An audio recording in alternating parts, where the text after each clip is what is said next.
Hello students, तो आज के लेक्चर में हम plant regeneration pathway topic cover करेंगे। इसमें प्लांट को रीजनरेट करने के क्या क्या पाथवेज हैं, जैसे ऑर्गेनोजेनेसिस और सोमैटिक एम्ब्रियोजेनेसिस टॉपिक हम लोग देखेंगे। यानी कि प्लांट को हम लोग दोबारा रीजनरेट कर रहे हैं कल्चर से। ऑर्गेनोजेनेसिस मीन्स हमें पता ही चल रहा है, ऑर्गन को हम लोग जनरेट करते हैं एंड उससे पूरा प्लांट हम लोग बनाते हैं। Organogenesis means formation of organ like shoot from culture explant को हम लोग कल्चर करते हैं एंड उससे हम लोग ऑर्गन्स बनाते हैं, जैसे शूट, रूट या फिर लीफ, ये सब चीज़ें। मिलर एंड स्कुग, ये इंपॉर्टेंट है, experimentally proved that formation of shoot और root first on a culture tissue depend on relative concentration of auxin and cytokinin.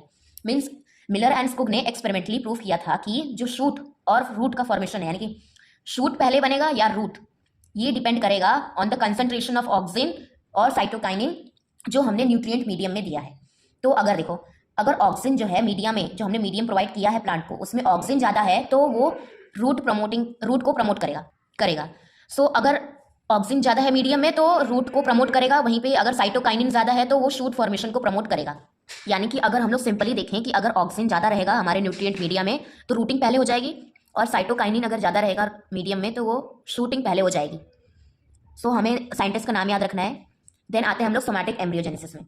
हमें पता है कि एम्ब्रियो से ही फर्दर डेवलपमेंट होता है और पूरा ऑर्गेनिज्म बनता है। सोमैटिक एम्ब्रियोजेनेसिस हम इसको क्यों बोल रहे हैं, क्योंकि हम लोग ये सोमैटिक सेल से कर रहे हैं। देखो, हमारे पास 2 टाइप्स ऑफ सेल होते हैं, एक होता है सोमैटिक और एक होता है जो गैमीट प्रोड्यूस करता है। सोमैटिक वो सेल्स होते हैं जो गैमीट प्रोड्यूस नहीं करते, और जो गैमीट प्रोड्यूस करते हैं उनको हम लोग सोमैटिक में काउंट नहीं करते। सोमैटिक एम्ब्रियोजेनेसिस पढ़ लेते हैं पहले। द टोटिपोटेंट सेल में undergo embryogenic pathway to form somatic embryo. Means ये बोल रहे हैं कि हमने प्लांट के किसी पार्ट से, जैसे लीफ, शूट, रूट, इन सब से कुछ सेल निकाल लिए। तो हमें पता है कि प्लांट सेल कल्चर का बेसिस ही टोटिपोटेंट सेल है, क्योंकि प्लांट के हर सेल में ये कैपेबिलिटी होती है कि वो डिवाइड कर डिफ्रेंशिएट हो सकता है। हाँ, क्योंकि वो टोटिपोटेंट होते हैं। ये बोल रहा है कि जो सेल है हमने निकाला है किसी प्लांट के ऑर्गन से, जैसे लीफ, शूट, रूट, यहाँ से, तो वो अंडरगो एम्ब्रियोनिक पाथवे फॉलो करेगा टू फॉर्म सोमैटिक एम्ब्रियो, एक सोमैटिक एम्ब्रियो बनेगा। नॉर्मली जो एम्ब्रियो बनता है, जैसे हमने पढ़ रखा है बायो में, जैसे देखो, अगर 2 टाइप्स के सोमैटिक एम्ब्रियोजेनेसिस और एक नॉर्मल जाइगोटिक एम्ब्रियोजेनेसिस। तो जाइगोटिक एम्ब्रियोजेनेसिस जैसे कि हम लोग बायो चैप्टर में पढ़ ही रखा है कि जाइगोट फॉर्मेशन होता है एंड देन वो ग्लोबुलर स्टेज में जाता है, then heart and torpedo structure बनाता है एंड लास्ट में एम्ब्रियो बन जाता है एंड वो सीड के फॉर्म हो जाता है। क्या फिर उसके बाद हम लोग सीड को जब हम लोग जर्मिनेट कराते हैं तो हमें प्लांट मिल जाता है पूरा। लेकिन सोमैटिक एम्ब्रियोजेनेसिस में हम क्या करते हैं, हम प्लांट के किसी पार्ट से सेल लेते हैं, जैसे फिर उसका कैलस बनाते हैं। कैलस को हम लोग ऐसे न्यूट्रिएंट, यानी कि ऐसे मीडियम में रखते हैं जो उसको एम्ब्रियो की तरह बना दे। मतलब जो सेल है उसको हम लोग ऐसे मीडियम में ग्रो कराते हैं कि वो सेल अपने आप को एम्ब्रियो समझने लगे और उसी हिसाब से वो डिवाइड करेगा। जैसे देखो, कैलस को हमने एम्ब्रियोजेनिक मीडियम प्रोवाइड किया और ये अपने आप को एम्ब्रियो की तरह समझने लगा एंड देन ये वही फॉलो करेगा जो एक नॉर्मल जाइगोट बनने के बाद एम्ब्रियो बनता है तब। फिर ये भी ग्लोबुलर स्टेज में आएगा, हार्ट एंड टॉर्पेडो स्टेज बनाएगा एंड देन इससे जो बनेगा उससे हम लोग पूरे प्लांट को रीजनरेट करा सकते हैं। इससे हमारा होल प्लांट जो है वो रीजनरेट हो जाएगा। नॉर्मल जैसे एम्ब्रियो सीड्स हम लोग जब जर्मिनेट कराते हैं तो वैसे होता है, वैसे ही हमारा होल प्लांट जो है वो रीजनरेट करेगा। तो which can be grown to regenerate into complete plant. ये सोमैटिक एम्ब्रियो है जिसको हम लोग ग्रो करेंगे to regenerate into complete plant. Generally, somatic embryo resemble the zygotic embryo, that is seed embryo, except in their place of origin and large size. तो ये बोल क्या रहे हैं कि जो सोमैटिक एम्ब्रियो है वो बिल्कुल मिलता है जाइगोटिक एम्ब्रियो के, एक्सेप्ट कि वो कहाँ से, उसका प्लेस ऑफ ओरिजिन क्या है। जैसे कि उसको हमने किसी भी प्लांट के पार्ट से लिया है, जैसे लीफ, रूट, स्टेम, तो हमने कहाँ से लिया है, एंड लार्जर साइज, यानी कि जो सोमैटिक एम्ब्रियो होता है उसका जो साइज होता है वो लार्जर होता है, लेकिन जाइगोटिक एम्ब्रियो का जो साइज होता है वो स्मॉल होता है। तो यही बोल रहा है कि सोमैटिक एम्ब्रियो जो है वो जाइगोटिक एम्ब्रियो से मिलता है, लेकिन कहाँ नहीं मिलता है, in their place of origin. Zygotic embryo तो ऑफकोर्स हमें पता है ओव्यूल के अंदर बनता है, लेकिन सोमैटिक एम्ब्रियो हम लोग सेल से बनाते हैं, सोमैटिक सेल्स का यूज करके, और वो लार्जर इन साइज होते हैं।